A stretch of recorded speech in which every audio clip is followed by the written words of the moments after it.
Donc la question 6, donc déterminer par rapport au nombre total de paniers le pourcentage de paniers de champignons comestibles. Donc pareil, il y a deux façons de le faire, soit on le fait avec la table de pilote, soit on le fait de façon un petit peu plus compliquée.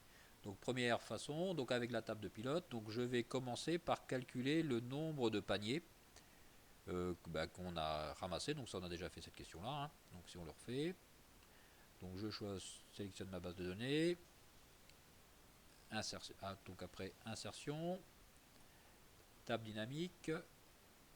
Ok, alors de quoi j'ai besoin? Je veux le nombre total de paniers. Donc je veux le nombre total de paniers. Donc espèce, j'en veux pas la somme, mais j'en veux le nombre total de paniers.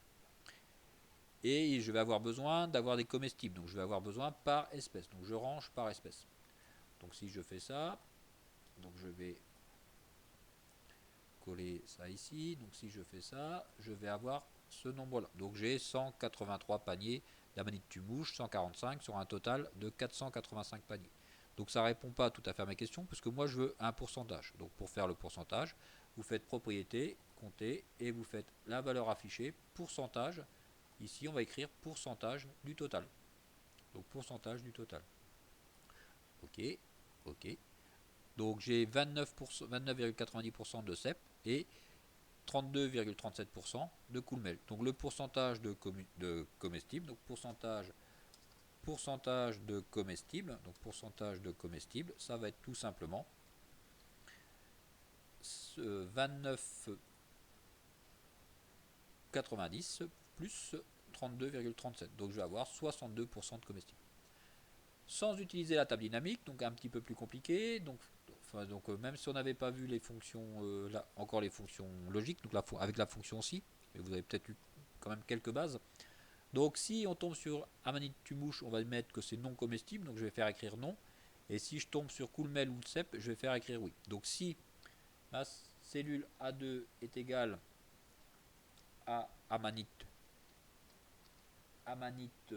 tumouche, dans ces cas-là, c'est un non comestible.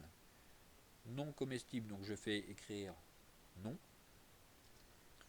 Sinon, je fais écrire que c'est comestible, donc je fais écrire oui.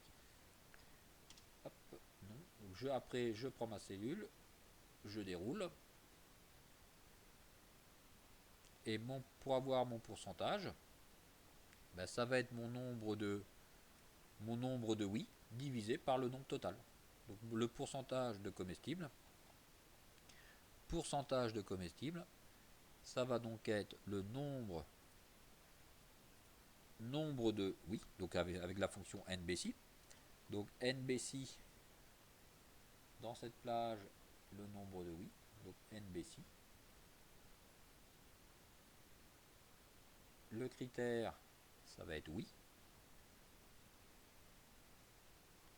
nbc.